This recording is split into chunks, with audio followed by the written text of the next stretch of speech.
Welcome, everybody, to NJPAC's Virtual Business Partners Roundtable, the Art Center series of online conversations with government leaders and business executives from New Jersey and beyond. My name is John Schreiber. I'm the CEO of the Art Center. I am glad you're here with us. In previous years, NJPAC has held these events on our campus in Newark. Now, we're happy to be able to bring these special discussions to you wherever you are. I thank our Business Partners Committee Chair, Joel Sherman of Atlantic Tomorrow's office for his invaluable assistance with this series. And I want to thank everybody at PNC Bank for sponsoring our roundtable gatherings. These events are usually conversations between me and a group of thought leaders in business, politics, and philanthropy. But today, we are extremely lucky to have 45 minutes with one very important guest, and that's New Jersey Senior Senator Robert Menendez. The son of Cuban immigrants, Bob Menendez grew up in a tenement building in Union City. He graduated from Union Hill High School in 1972, and 2 years later, at only 19 years old, he made his first foray into politics, winning a seat on the Union City Board of Education. He was the first in his family to attend college, graduating from St. Peter's University in 1976 and Rutgers Law School in 1979. In 1986, he was elected mayor of Union City, but his political career had really only just begun. In 1992, he was elected to the U.S. House of Representatives, representing the 13th District. In 2006, he was appointed to fill John Corzine's Senate seat when John Corzine was elected governor. 9 months later, Mr. Menendez was elected to his Senate seat, and he has been reelected twice since. Today, he is chair of the Senate Committee on Foreign Relations. This is the second time he's held that position, and is an essential voice in the Senate for immigration reform, advancing legislation to combat climate change, expanding healthcare, and many, many other important issues. Welcome, Senator Menendez. We're thrilled to have you. It's good to be with you, John, and all of your participants, and look forward to the conversation. You talked to us today from a very special place. Tell us where you're located today. Yeah, we are having votes on the same time that our conversation was scheduled. So I'm in the Senate Foreign Relations Treaty Room, which is where we host foreign dignitaries, presidents, prime ministers, kings, foreign ministers, and others in conversations with those leaders around the world. And it's a rather historic place. And it's also very close to the Senate floor. So if I have to scoot out for a minute during the course of our conversation because of votes that are taking place, it gives me the access to do that. But it's a great historic place, and I always marvel at the individuals and the conversations that are taking place here. Who were some of your predecessors in your unique role as chair of the Senate Foreign Relations Committee? John Kerry, the former Secretary of State, and now the President Biden's global climate advisor. Dick Lugar, a great Republican member from Indiana. Yeah. Nun Lugar, and nuclear issues are well known for him. It has a long and varied history. Yeah. Jesse Helms, a different type of person, was at one time the chair of the Senate Foreign Relations Committee. So yeah. Well, that proves the great bipartisan nature of the Senate, right? Of course. Yeah. Absolutely. So it's also one of the original. It's one of the 8 original committees of the Congress of the United States and of the United States Senate. So. Yeah, an indispensable committee for sure. Let me start with a personal question. January 6th was a truly dramatic and unique day in American history. You were in the Capitol building at that time on that day. What did that feel like? Well, it was a dark day in the nation's history. you could hear the crowds outside. But when I saw the Secret Service come in and take Vice President Pence away, I didn't wait anymore because I've been around long enough to know that's not a good sign. And so, I got out and dashed down to our subways before the crowds made it to us, and got back to my office. But, what happened afterwards and during the impeachment, the last impeachment hearing, where the House managers brought video evidence and showed how close the mob was to the members, the full impact of on it came upon me, and it's unsettling. We are a nation that was born of protests. The Tea Party takes its name from the early colonies who dumped the tea in the Boston Harbor against the British. But there's a difference between peaceful protests and the type of violence that took place that cost the lives of 3 of our Capitol Police officers, another 150 who were seriously injured, including one of our officers who was originally from New Jersey, Brian Sicknick.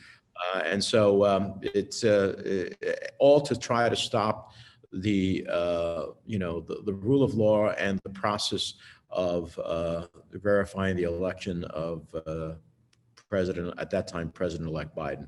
And so when violence can be used for purposes like that, then democracy loses its day. And so it was a dark day. I still deal with the consequences of it, because as I speak to leaders around the world, as we saw Secretary Blinken, the new Secretary of State, with his Chinese counterparts, they throw back at us about what happened on that day, and as an example that we shouldn't have a voice about democracy and human rights. And our answer to that is our institutions prevailed, and at the end of the day, we preserve the essence of what our democracy is. Yeah, well, I think every American, every New Jerseyan is grateful to you and your colleagues for your bravery at that time. Nothing stopped you. You went right back to work, and democracy did advance. So thanks for that. And God willing, we don't have another day like that going forward. So here's the first question, obvious first question. Give us an overview, please, of how you believe the new administration is doing, and how far along do you think it is in accomplishing the repair work necessitated by the pandemic and its effects on our economy? Well, look, first of all, context, right? Time here seems to slowly go by. We think that it's been forever that Biden's been in office. I think we are now rounding his second month since his inauguration on January 20th. So if you think about in those 2 months, I'm really encouraged by the president's response to COVID-19, which is the preeminent challenge that we have in our nation, certainly in our state, that he had a laser-like focus on how do we get the supplies of vaccines necessary to immunize as many Americans as quickly as possible, which is the key to us getting back to some sort of semblance of normal again. Also focused on the economic consequences that flowed from the pandemic and still are a challenge. And so the American Rescue Plan was, I think, a great initiative to really help us end the pandemic and also deal with the economic challenges that flow from that. So I give him high marks in that regard, because we really didn't have a strategy before. We didn't have a supply side before. And so I think that's been the preeminent issue. I've also, been impressed with their engagement on other critical issues, both at home and abroad. I think focusing as he did on the pandemic at the very beginning, getting our health back, ending the pandemic, and getting our economy rooted in a way that can provide long-term economic growth and recovery, I think were essential. And so for the first 2 months, we've got all his cabinet in place, which is pretty close to a record in terms of the time, even though he got delayed significantly because the federal agency in charge of declaring a transition is ensuing, held back that acknowledgement for quite some time. So the vetting of his candidates took place. But all in all, I give him good marks for the way they've started off. Great. So what are the biggest wins, as you see it, in the recently passed American Rescue Plan? Well, first and foremost, having the resources to ramp up the vaccine productions and the purchase of vaccines, having the resources to help the states administer those vaccines, and having a plan that is structured where there is a reliable flow of vaccines. And now I would expect shortly a much more significant supply, which means we should get a lot more in New Jersey than we have been getting. I think another element of the American Rescue Plan is our help for businesses. Small and mid-sized businesses are the economic vertebrae of our communities in our state. And the extension of PPP, which is what we're doing right now on the Senate floor, is voting to extend PPP so we can use the resources that are still in the program to help companies, but also what we did specifically as a set aside on the Restaurants Act, which is incredibly important to an industry that has particularly been hurt hard.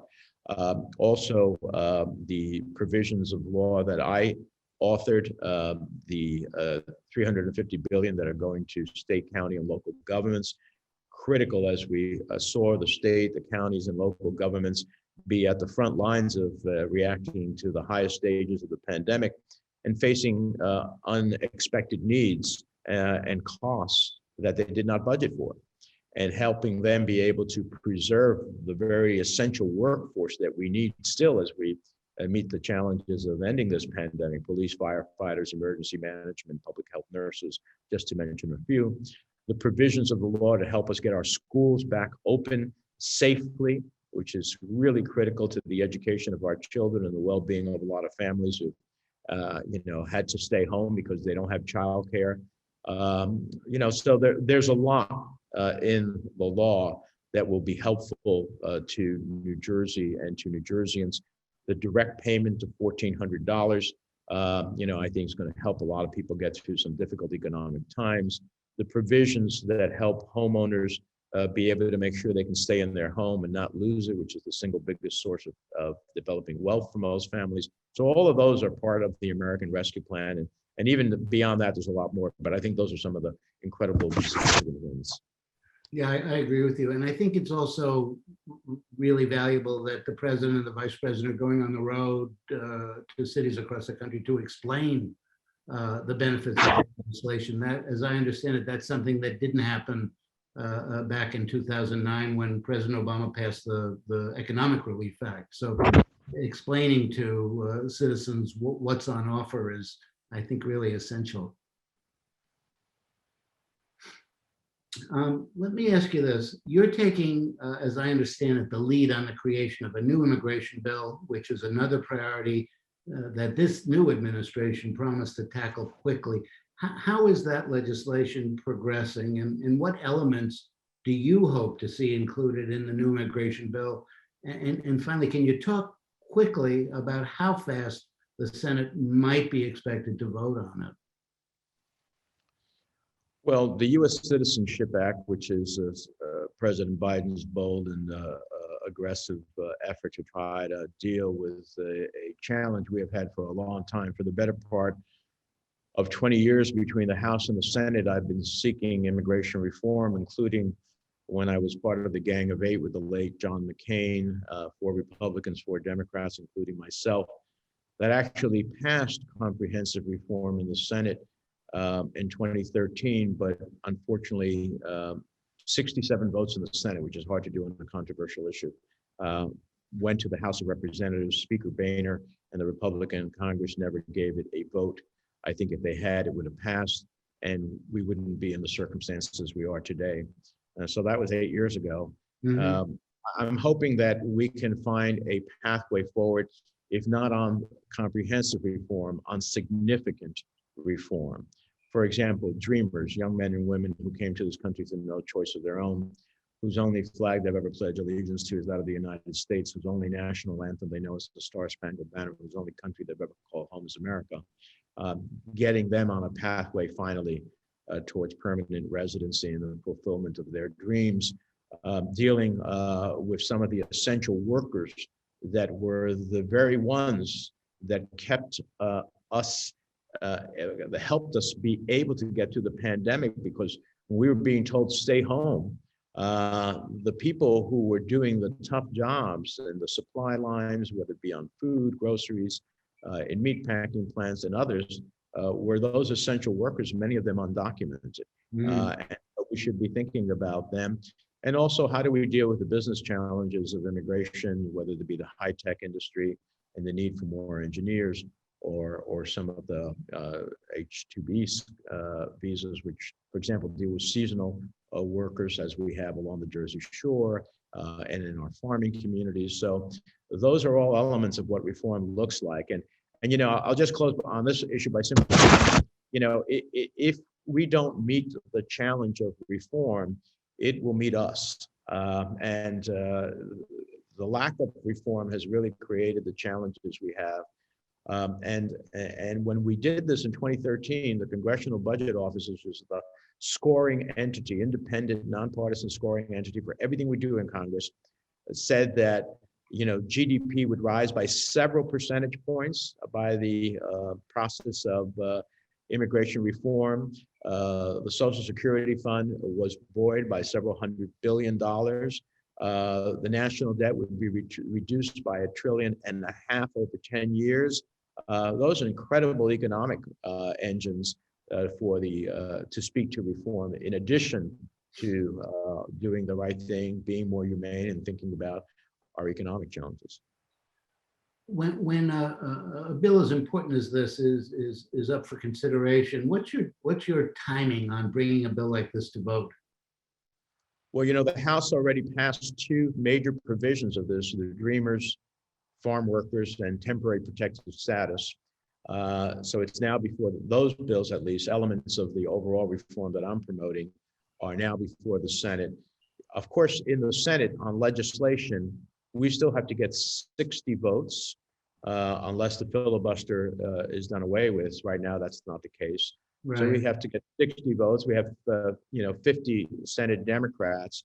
We will have to get at least 10 Republican colleagues. And yesterday was the first meeting we had with a group of Republican colleagues to try to begin to have a conversation on how far they're willing to go in terms of immigration reform, so we can see where there may be common ground and how can we move forward. If we can't do that, which is really my preferred desired approach, then we will look at whether reconciliation, which is an arcane budgetary process, might be eligible for some of this immigration reform as well. Right, understood. So it's a complex process to get to a vote, huh? It is, because getting to a vote is difficult. Passing something in a 50-50 split Senate is far more difficult. You know, people say, well, Democrats have the majority. Well, we have the majority by the fact that the vice president under the Constitution acts as the president of the Senate and casts a vote when there is a tie. Right. But in the case of the filibuster, you need to get 60 senators to end debate to go to final votes on legislation. So if there's a universe of members who don't want to see immigration reform move forward, and they're willing to use that provision, then it's no longer about a simple majority of half plus one or 51. It's about getting 60. Right, understood. Infrastructure is another issue that's enormously important to everyone, especially New Jerseyans. When do you expect the Senate to see legislation that addresses infrastructure needs, and how likely do you believe it is that the Gateway project could be part of that upcoming legislation? Well, I'm looking forward to what the president speaks about in terms of Build Back Better, which is his next major initiative.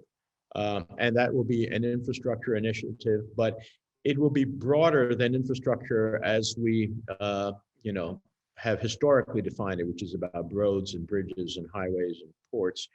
It'll also be about broadband. It'll be about innovation, as well as that it will have elements on education and healthcare to build upon, so that we are ready for the next pandemic or any iteration of a significant health challenge.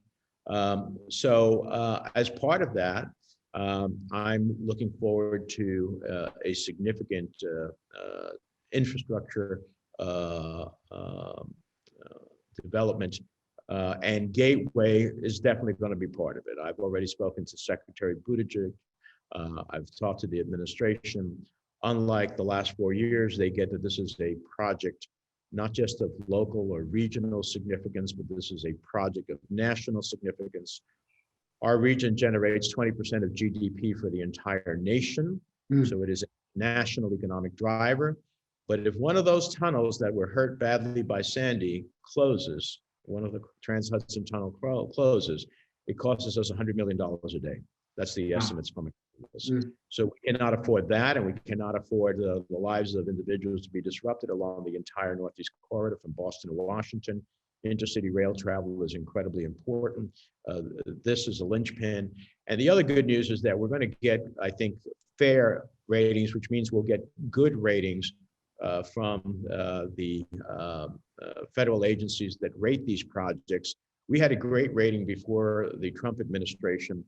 They downgraded our ratings, even though nothing changed about the project. If anything, both New York and New Jersey put more money in the project, and they still downgraded the project to not make it as eligible.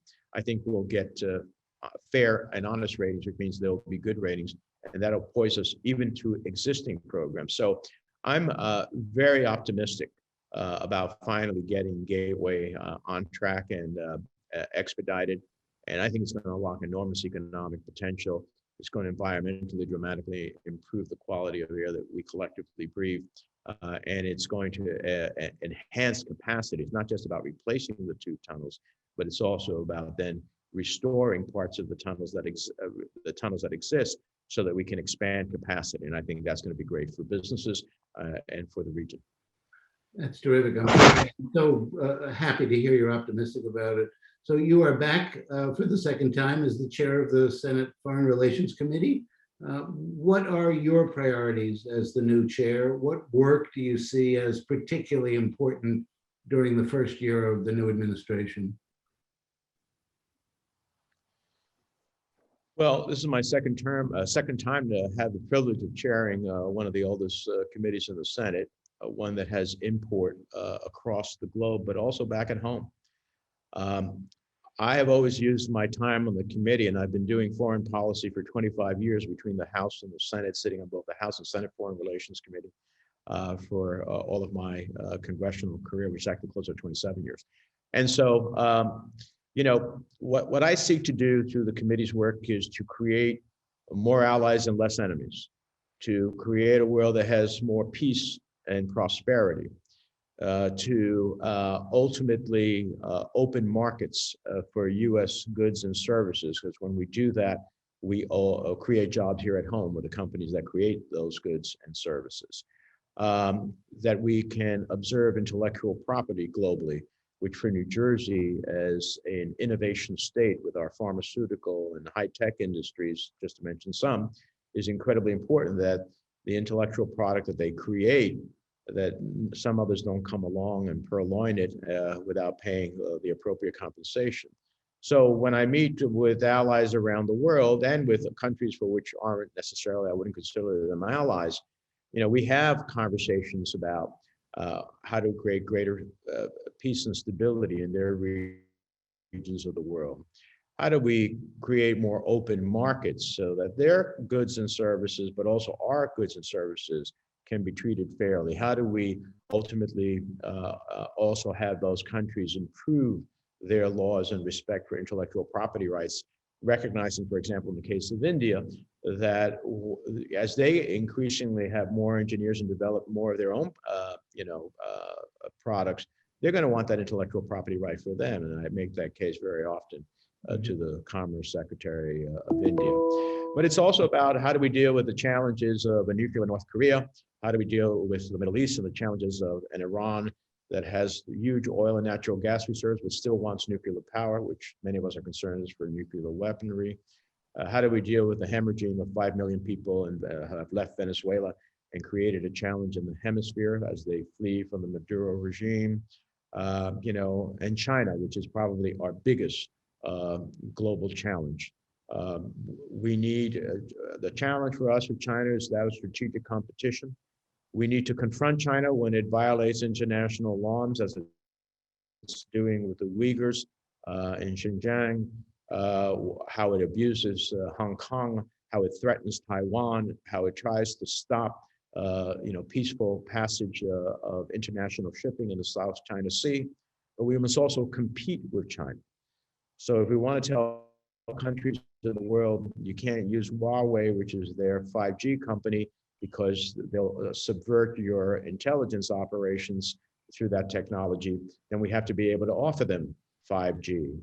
And that's just one of many examples. So we are in the midst of putting a multi-jurisdictional program together that cuts across the Senate Finance Committee, which I'm also a member of, Senate Banking Committee that has sanctions issues, the Senate Armed Services Committee, the Foreign Relations Committee, the Commerce Committee on export promotion issues, and putting together what I hope will be bipartisan, comprehensive China legislation in April to deal with the challenge of China. So those are just some of the things that we deal with in the context of the committee.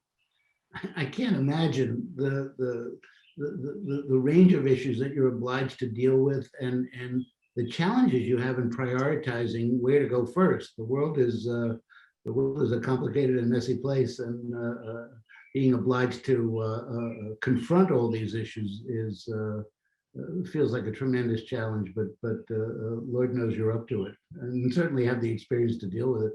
So we're grateful to you for that. So in particular, what do you think the U.S. can do to combat the COVID-19 virus beyond our borders, if only to ensure that the disease or its variants are not allowed to spread elsewhere and then return to the states, causing more damage? What's your take on that?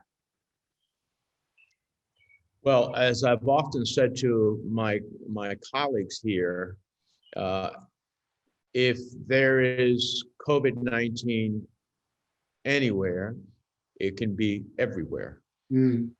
Cannot hermetically seal our nation off in a way that can prevent that type of spread of viruses.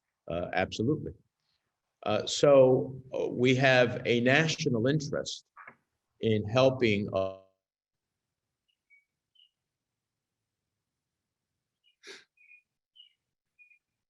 other places in the world deal with a good neighbor, but so that we can help bring an end to the pandemic so it doesn't resurge in different variants in which it morphs into, and strains that can be far more consequential at the end of the day, more deadly, more contagious. So this is a part of rejoining the World Health Organization that President Trump left. It's not a perfect organization, but when we don't sit at the World Health Organization, we let China dictate the standards. And we certainly can't let that happen in terms of global health. The Pan American Health Organization, which deals with the hemisphere's health issues. Some of the places in global health that the United States has led in malaria, tuberculosis, to mention some. And so I'm glad to see, as part of the American Rescue Plan, that there are significant resources to put into these global health challenges so we can defeat COVID-19 abroad so it doesn't come here at home at the same time. And those are some of the things we need to do. We're working also with the global vaccination efforts, the consortium.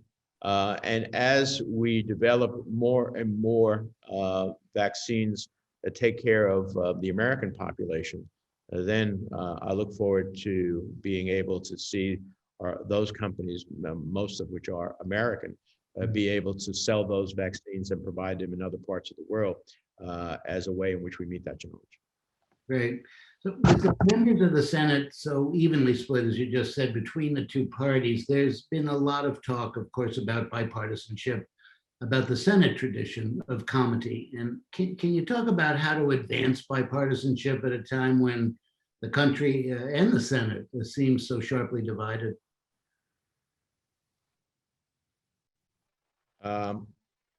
Absolutely. Just give me one moment to check that this isn't a vote. Okay, we do have a vote. Outside for a moment to vote. I learned to count to 60 when I was in grade school.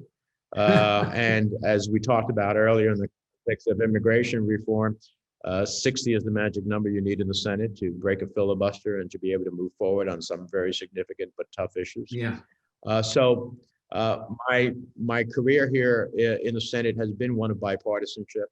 That's how I got autism legislation passed, national autism legislation as Autism Cares, which of course in the state that has the highest rate of autism in the nation is not only a compelling issue in our state, but also nationally.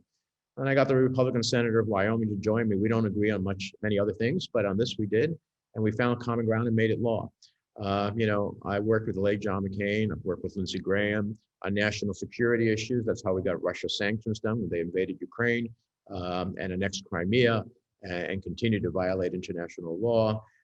It's how I got provisions on maternal health done, working with Senator Grassley, a Republican from Iowa.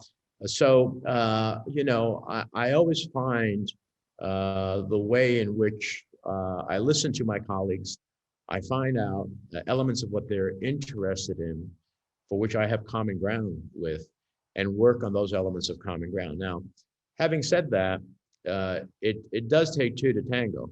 And that means that at the end of the day, if Senator McConnell is going to replay the game plan that he did for Barack Obama, which is when he famously declared or infamously declared, I want to make Barack Obama a one-term president, which meant that he was going to stop everything legislatively he could in order for the president to succeed, which means you're rooting against not just the president, but against the nation, because at the end of the day, it's about the nation succeeding, not just the president. That will be a tougher environment to be able to achieve legislative success. So I hope that that's not the case. It's early on in this session of Congress. We'll see. Given the fact that Senator McConnell and President Biden have known each other for 40 years plus, do you see his point of view as less monolithic with this president than with President Obama?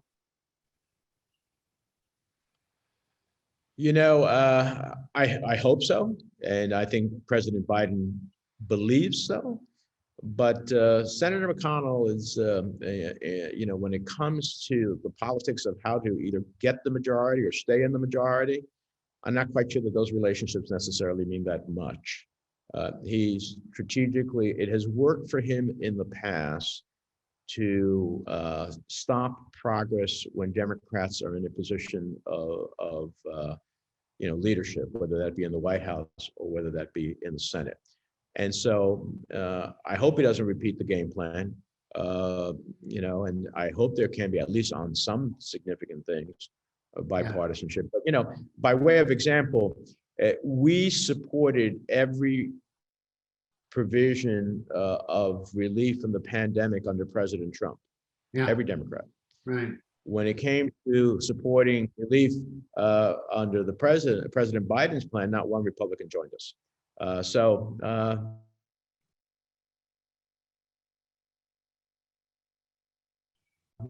the challenge we have. John, I'm going to have to go because I'm getting the high sign that that's all paid for in the first instance. And I understand. Can't come back. We thank you for your time, and we thank you for your time. We thank you for your service. Stay well, Senator. Appreciate you.